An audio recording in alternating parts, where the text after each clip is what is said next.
From Washington, D.C., this is the Muslim News on Muslim Network TV. Assalamu alaikum, I'm Hena Zuberi. First, the headlines. World's biggest companies exaggerate their climate actions. Muslim World League's Supreme Council begins 45th session. Spotify CEO condemns Rogan's use of racial slurs, but says company won't be silencing him. The Islamic Center of Detroit proposes renaming local park to honor Muhammad Ali. Saudi Film Festival returns to ITHRA this summer, featuring Chinese cinema. Afghan artist sends 20 tons of BAGRAM garbage back to US. And our top story tonight. A new study shows that the world's largest corporations plan to reduce absolute carbon emissions by only 40% on average. That's far short of the 100% promised by their net zero claims. The analysis published Monday by New Climate Institute and Carbon Market Watch found that the climate pledges of most multinational firms cannot be taken at face value. The study assessed that the transparency of each firm's climate pledges and gave it an integrity rating. Companies were scored based on criteria including climate targets as well as progress on reducing emissions and transparency. Amazon, Google, and Volkswagen were among those found to have low integrity on net zero targets, while Unilever, Nestle, and BMW groups had a very low integrity. Russian President Vladimir Putin said he is grateful to his French counterpart Emmanuel Macron for his efforts to solve the standoff with Ukraine. After nearly 5 hours of talks with Macron Monday at the Kremlin, Putin said he's ready for compromise on Ukraine. He denies Russia is acting aggressively towards Ukraine or the West. But he added that if Ukraine joins the Western military bloc, Russia could get sucked into conflict with European countries. The two leaders voiced hope that a solution could be found in the worst crisis between Russia and the West since the end of the Cold War. Putin said Macron had presented several ideas worth studying. Spotify chief executive Daniel Ek addressed Joe Rogan's past use of racial slurs Sunday night. In a staff memo, Ek said that while he found the comments hurtful and inconsistent with company values, he did not believe in silencing the podcaster. Spotify faces an unprecedented crisis over Rogan's comment on race and COVID-19. It has mired the company into controversy and led to a growing number of recording artists and podcasters abandoning the platform. Rogan apologized Saturday morning after a video compilation of him using the N-word was widely shared on social media. Spotify paid Rogan a reported $100 million for exclusive rights to his podcast. The Supreme Council of the Muslim World League kicked off its 45th session Monday to discuss a number of topics. Sheikh Abdul Aziz bin Abdullah Al Sheikh, the Grand Mufti of the Kingdom of Saudi Arabia, opened the event with a keynote speech. He emphasized the bond of faith that unites Muslims regardless of their differences of color, race, tribe, and language, diversity of customs, cultures, and countries. He noted the hallowed place of the kingdom in the Islamic world as the birthplace of the revelation and the starting point for the final message of God. The two holy mosques act as the convergence point for the hearts and prayers of Muslims, he said. The Supreme Council's goal include achieving unity amongst Muslims, protecting Muslims from extremist ideology, and spreading moderate thought and peace. The World Muslim League is a Saudi government body. Since last May, residents of Baita village southeast of Nablus have been protesting every Friday near the top of Jabal Shbih, one of the area's highest mountains. This is in response to illegal Jewish settlement activity there. Israeli soldiers have killed 10 people from the village and injured more than 5,000 Palestinians using live and rubber bullets, as well as tear gas since the protests began. Activist Musa Hamaili said that after a month, the settlers left their caravans atop the mountain, leaving open the possibility that they will return. Residents of Beita have submitted documents demonstrating their ownership of the land to the Israeli Supreme Court. Jewish settlements on Palestinian-occupied territories are illegal in international law. The Islamic Center of Detroit, or ICD, is proposing renaming a local park to honor legendary boxer Muhammad Ali. Currently named the Belton Mark Twain Park, ICD has plans to remodel and rename it Muhammad Ali Park. The city-owned green space is located at the intersection of Belton and Mark Twain Streets, hence the name.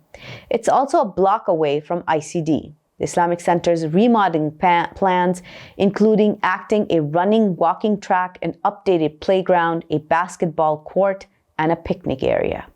The center is collecting digital signatures for its petition to rename the park.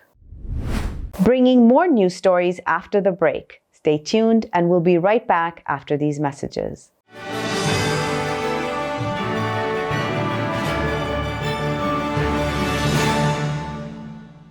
If I could be you, and you could be me for just 1 hour.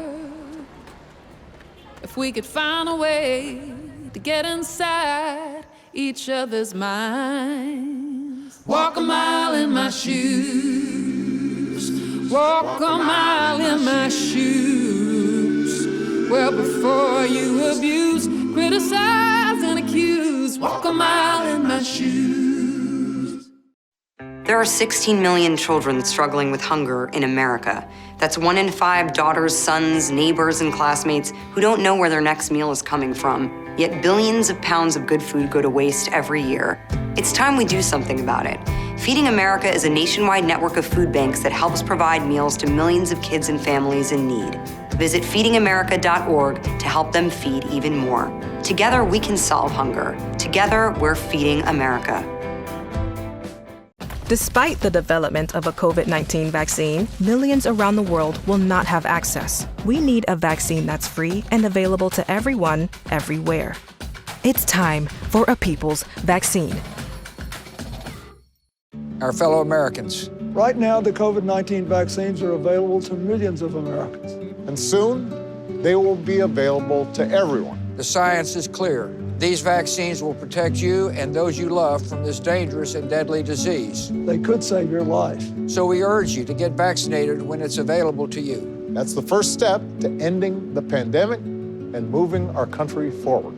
It's up to you.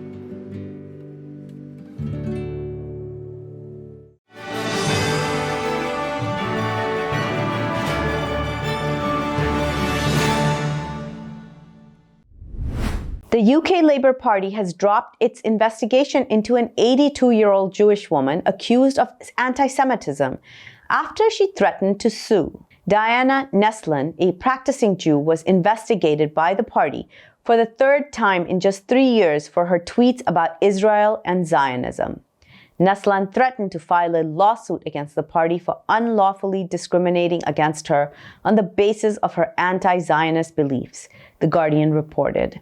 Her lawyers told the party its investigation was unjustified and disproportionate, as it rested on a single tweet from 2017. In it, Neslin wrote, "The existence of the State of Israel is a racist endeavor, and I am an anti-racist Jew." A former Labour councillor has been sentenced to 5 years and 6 months in prison for the attempted rape of a young girl and sexually assaulting a boy under 11 in the 1970s. 64-year-old Lord Nazir Ahmed was found guilty at Sheffield Crown Court last month of 2 counts of attempted rape and 1 of buggery while he was a teenager in Rotherham. Ahmed, who was made a peer in 1998 on former Prime Minister Tony Blair's recommendation, quit the House of Lords in 2020. He resigned after allegations by a different woman who claimed Ahmed had sexually exploited her in 2017. As a life peer, Ahmed retains the title Lord Ahmed of Rotherham. Canadian police seized thousands of liters of fuel and removed an oil tanker as part of a crackdown on protests against the government's COVID-19 health measures. A judge granted residents in the capital, Ottawa, an interim injunction Monday against the noise from honking. A freedom convoy has disrupted life in the city's downtown area for 11 days. It started as a movement opposing a Canadian COVID-19 vaccine mandate for cross-border drivers, similar to a U.S. rule. It has morphed into a rallying point against Prime Minister Justin Trudeau and many of the government's public health measures. This weekend, police counted 1,000 trucks, 5,000 protesters, down from 3,000 trucks and 10,000 to 15,000 protesters last weekend. An urban transformation of Bo-Kaap in Cape Town, South Africa, is negatively affecting the architectural and cultural texture of the historic Malay Muslim neighborhood. Bo-Kaap is one of the Cape Town's Bo-Kaap is one of Cape Town's main tourist sites with its history, architecture, and colorful cobblestone streets. The district was built in the 18th century to be rented out to Malay Muslims who were captured by Dutch colonists and brought to Cape Town as slaves. With its central location, unique architecture, and landscape, Bo-Kaap is also a center of attraction for the affluent white population and contracting businesses. A 19th century Islamic seminary in the state of Uttar Pradesh faces uncertainty about its future. This is after the Indian government's recent establishment of an anti-terror police squad near it. The move came as an unpleasant surprise for several residents and has triggered anxiety amongst many Muslims. The Darul Uloom Seminary campus is tucked between multiple back streets at the center of Deoband, a non-descriptive town in the North Indian state. Inside the seminary, thousands of young men study Islamic texts with scholars and teachers. Founded in 1866, Darul Uloom Deoband draws students from all over the world. The 8th Saudi Film Festival will be held June 2nd to 9th at ITHRA in the city of Dhahran. This year's theme will be Poetic Cinema. The festival aims to enrich the local cinematic scene, paying tribute to local greats and offering seminars, advanced training workshops, and screenings. In an effort to foster global cooperation, the festival will highlight Chinese cinema by screening a selection of films from China. Afghan artist Aziz Hazara collected 20 tons of garbage from BAGRAM Air Base, formerly the main U.S. military base in Afghanistan. He then sent the shipment to the United States as his gift to the American people. Its purpose is to retrace the supply chain of the global war on terror through international ports and cities where American soldiers and equipment passed. The UAE-based The National reports that the shipment is headed to the US after crossing the Indian Ocean and the Atlantic. Hazara told The National the garbage's journey would take up to 1 year. Coming up next after the break is our in-depth analysis segment, so stay tuned and we'll be right back after these messages.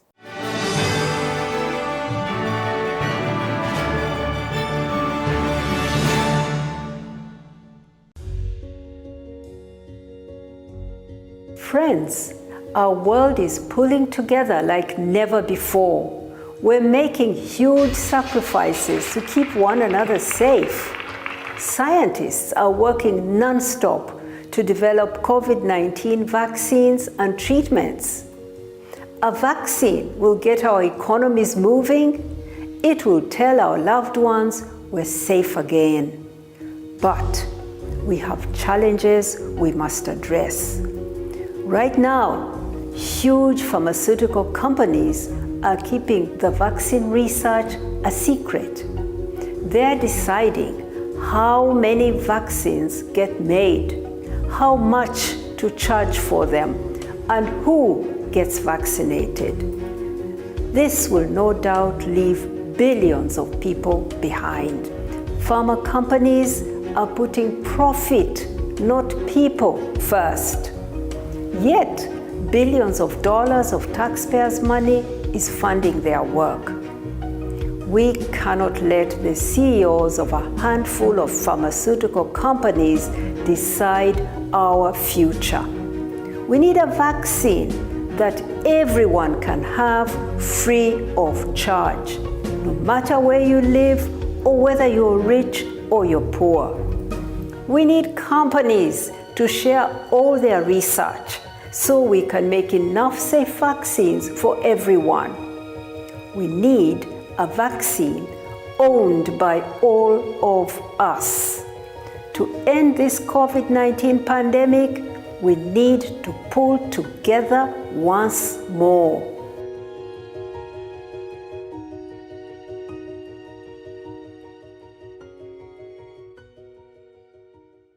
I am what hunger looks like in America. I am an 8-year-old girl who's not excited for the last day of school.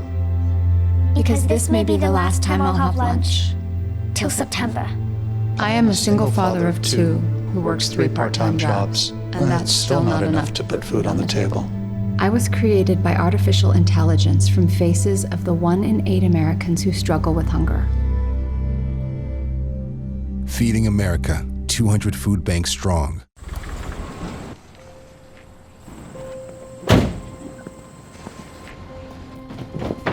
Dad, they took over my bedroom. Come on, come on. Okay, Dad. 1, 2, 3.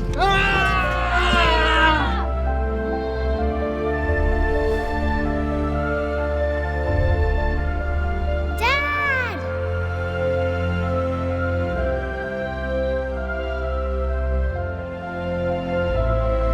You saved me. Dad? Are you okay? I'm fine, dear.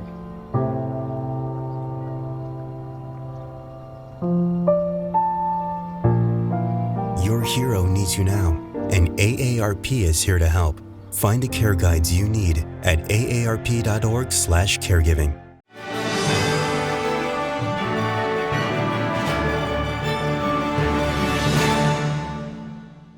Welcome back to discuss President Macron's initiative of establishing Forum of Islam in France. Let's go to Abdul Malik Mujahid. Over to you, Imam Mujahid. Thank you, Hena. France and India are having elections, which means Islamophobia is rampant. Each election, they take Islamophobia a notch up, and people think after elections it will come down. It never comes down. It only goes up one way. And one of the person who is challenging all of that is joining us right from Paris, France. He's a human rights activist. So let me welcome YASSER LOUATI. Assalamu alaikum. Thank you for having me. Walaikum salam. Thank you for having me. So what is your elections? Are you afraid of elections in France, that anytime elections happen, Islamophobia goes up? Well, as usual, the gamble is that the more we speak of Muslims, the less you will have to speak of the real ills of the country. I mean, like, we are still in the midst of a pandemic. Over 100,000 people have died, nearly 200,000. The country is in shambles economically speaking, and of course, we have a deep defiance from French people towards the institutions of the so-called republic. And the bet being made by Emmanuel Macron, the president of France, and his government is that by institutionalizing further anti-Muslim racism and by cracking down on civil society, he will be perceived as the savior of French culture, French identity, and or the French economy. Unfortunately, this does not work. It, on the one hand, further criminalizes and marginalizes a whole segment of the French population, 10% of 60 million people of the population, and at the same time, it puts the focus on the wrong problems, if we can call them so. We would wish our candidates could speak of rising inequalities, for example, but we know that will not happen. And again, there is responsibility to be shared not only by the government, but also how silent the rest of society is towards this rise of neo-fascism, I would call it. The French government is funny. They continue to establish organizations to control Muslim community. I remember after 9/11 visiting France with a think tank. I was in the government meeting some deputy minister or someone there, and they mentioned they have pretty good organized, and there is a council of imam and mosques and things like that. And they sent us to the central mosque there. And there was an imam, beautiful mosque. And after talking to imam, I say, can I see the bylaws of your organization? Yasser, the gentleman, the sheikh there told me, oh, the guy who sent you to my office has the bylaws. So first time it dawned upon me that the French government created the institution. And now we hear that they have shut down that organization and created something else. So why French government is so much concerned about organizing the Muslim community? Mr. Imam, well, the answer to the question, why are you doing it? And the answer is because I can. Fundamentally, the problem lies with you. And the blame has to be put on Muslim leaders and Muslim organizations for allowing this to happen. First, we are in a secular republic, and there's a strict separation between religion and politics. The government, the state, have no right whatsoever to intervene in clerical affairs. They don't meddle in the affairs of the Catholic Church, despite the scandals of tens of thousands of kids being raped for the past 50 years. They don't meddle in the Jewish affairs in synagogues, despite many of them being recruitment hotspots for the occupation army of Israel. Yet when it comes to Muslims who are constantly seeking equal rights, they don't demand domination, they don't demand privilege, they only want to be treated as equal citizens. But in their case, the French government steps in and creates ex nihilo one organization after another. And yes, you're right, sir. You mentioned the Council of the French Council of the Muslim Faith, set up in 2003 by former President or then Minister of Interior Nicolas Sarkozy. And now, 18 years later, that same organization set up by the French government is dissolved and a new one is emerging. And yet we still see Muslim leaders, unfortunately, who are coming from overseas and I have no understanding of how French politics work, how French culture works, and what it means to be citizens of a secular country. So they have been raised in their countries with all due respect, and I'm not, judging or anything like that. But they don't come with the understanding that in a secular country, religion is not there to serve the government. But them coming from their countries where Islam is subservient to local dictatorships, they have the same relationship with the government. And that's why the French state is doing it. And unfortunately, we don't see a wake up or a wave of calls from local media to say enough is enough. These are our own affairs. We should decide who represents the French Muslim communities throughout the country and who will be our elected leaders to speak to the government. So what Emmanuel Macron is doing today is just to step in an empty hall and then putting his flag and saying, this is an empty place and I'm going to frame everything according to my own will. And it will continue as the same way for years, just as it has been happening or it happened in the 19th, 20th century colonies in the Muslim world, especially in the Algerian context. The French government, despite being secular again, nominated imams in order to make sure they promote a brand of Islam that would call for obedience towards the colonial power and not allow Muslims to be free individuals who can organize against tyranny of the occupying power. So Yasser, you were saying that essentially it's the Imam and the Muslim leaders who do not realize that they are full first-class citizen in France and they are willing to accept the dictate of the French government, which allows French government to continue to do these type of things, establishing organizations for Muslims. why then the people who are second or the third or the fourth generation in France, they don't organize and say, hey, wait a minute, you have no right to do that? Well, actually, Mr. Imam, two things to answer your question. The first one is that why it is still possible. The handpicked leaders of the Muslims that are chosen by the government, they get their legitimacy not from the grassroots. It doesn't come because they have been carried on the shoulder of the community and they can speak on their behalf. They have been handpicked by the government itself, even this time with this new forum on French Islam. And the government itself said it. We took note of what was happening in Muslim community, and we handpicked the interesting leaders we want to be talking to. The same way they did in the colony. I mean, there is nothing new under the sun right now. So first, absolute no legitimacy for these leaders.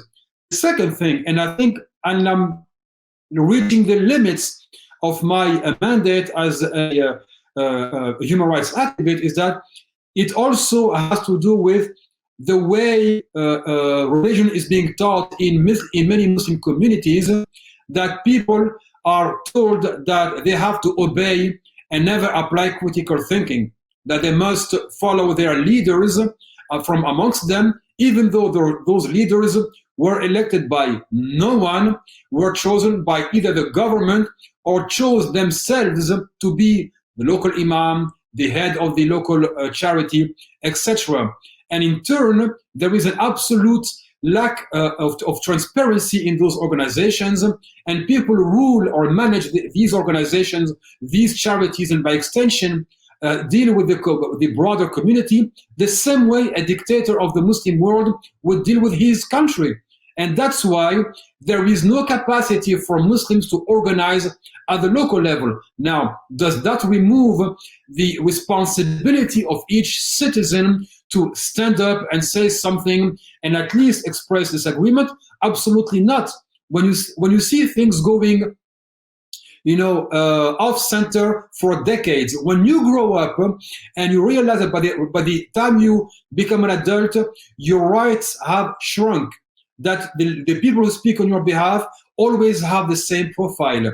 They either barely speak French or are completely politically ignorant when it comes to dealing with the state and lack the courage to speak up to the government because they know their legitimacy is not a popular legitimacy. It is coming from the bureaucrats in the Ministry of Interior, for example. So that's why everyone has to ask him or herself, what is my responsibility in allowing this to happen, by either remaining silent, by funding organizations that do not answer back on their action, and of course, on top of it, how am I, by my sole presence in those meetings, giving legitimacy by my presence into these illegitimate meetings? So there is, I think it's really time to ponder and question. I wrote a piece for the British-based organization called the Islamic Human Rights Committee, and it was titled, or it is titled,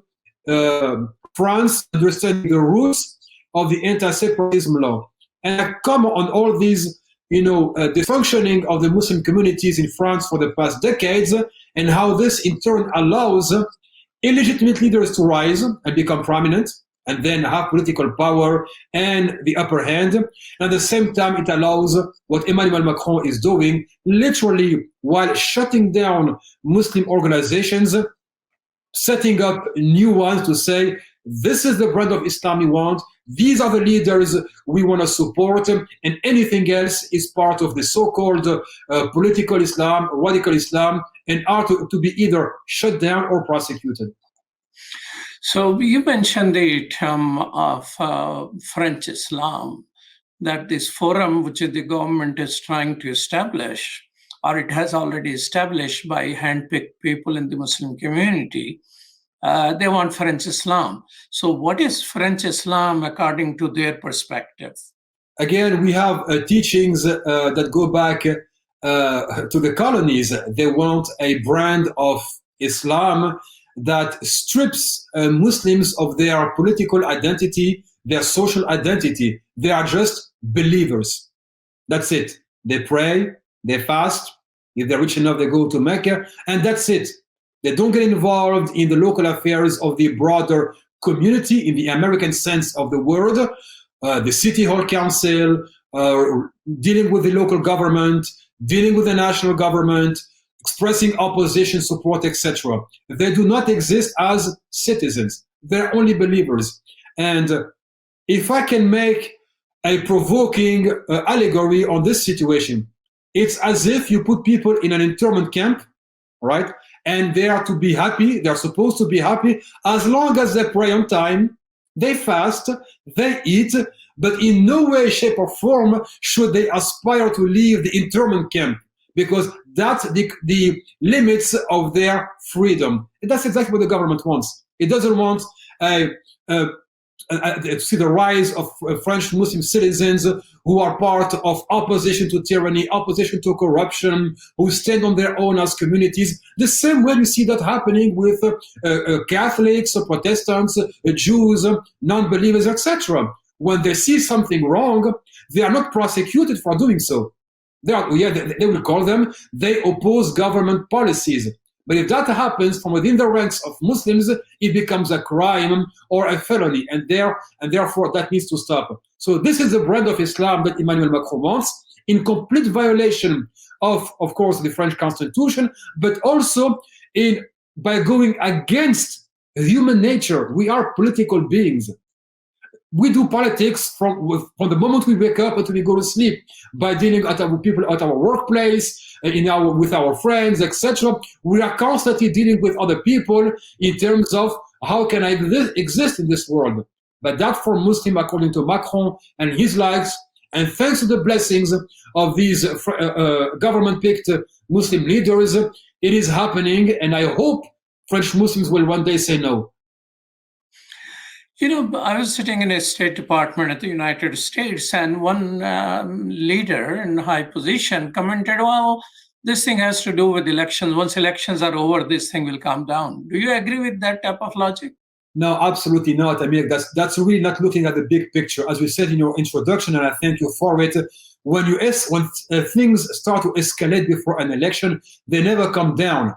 And if you take a look at the past 20, 25 years, the situation of French Muslims, of course, gets worse after each election, but every single time we cross a new limit, and then it goes from bad to worse. So now they're even prohibited to combat so-called radicalization. They are banning Muslim girls from, taking part in sports competition, in soccer, in football, for example, despite the FIFA, the international body regulating football, saying these women are welcome to practice their sport.